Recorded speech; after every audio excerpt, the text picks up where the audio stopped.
Vamos trabalhar com frações. O que é uma fração? Vamos considerar aqui esse círculo vermelho como meu inteiro, ó. Um inteiro.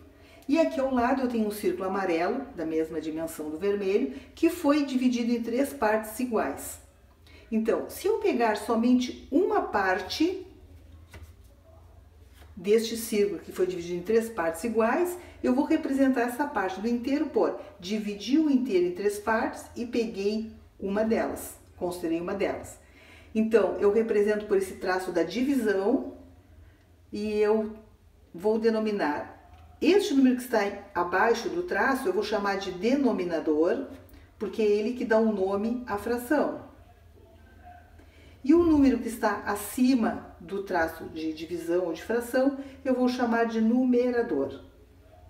Então, uma fração no numerador indica quantas partes eu estou considerando e no denominador em quantas partes o inteiro foi dividido. Nomenclatura das frações. Como nós lemos a fração que está escrita em números?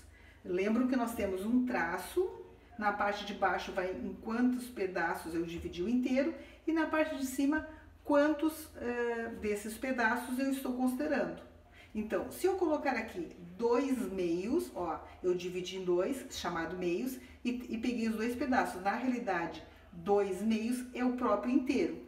Mas se eu pegar somente uma dessas partes, então eu tenho 1 meio.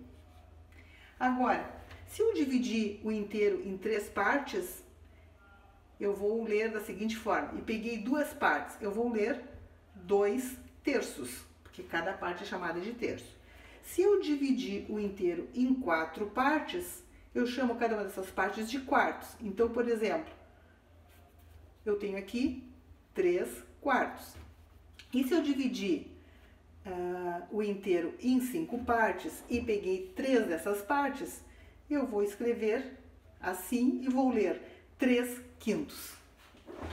Agora, se eu dividir o inteiro em 6 partes iguais, eu vou ter sextos, ou seja, cada uma dessas partes se chama um sexto. Então, se eu tiver 3 sextos, escrevo dessa forma. Quando eu divido o inteiro por 7, vamos supor que eu peguei 2 dessas partes, então eu vou ter 2 sétimos. Quando eu divido o inteiro por 8, e eu peguei 6 partes, eu vou ler 6 oitavos. E quando eu tenho um inteiro dividido por 9 e peguei 8 dessas partes, eu vou ler 8 nonos. Quando nós dividimos o inteiro em 10 partes iguais, cada uma dessas partes se chama 1/10. Então, eu represento colocando 10 no denominador. Vamos supor que aqui eu peguei 8 partes dessas 10, então eu tenho a fração 8 décimos.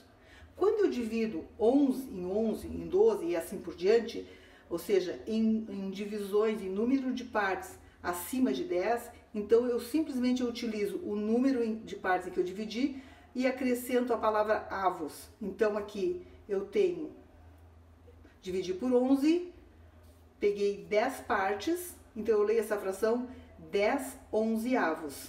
Aqui eu dividi por 12, se eu pegar 9 dessas partes, eu vou ter a fração 9 dozeavos. Ainda temos alguns casos especiais, por exemplo, quando eu divido por 100, eu tenho centésimos. Quando eu divido por 1000, eu tenho milésimos. Mas são casos especiais. As demais frações sempre eu acrescento a partir de 11 a palavra avos ao lado do número de partes que eu dividi.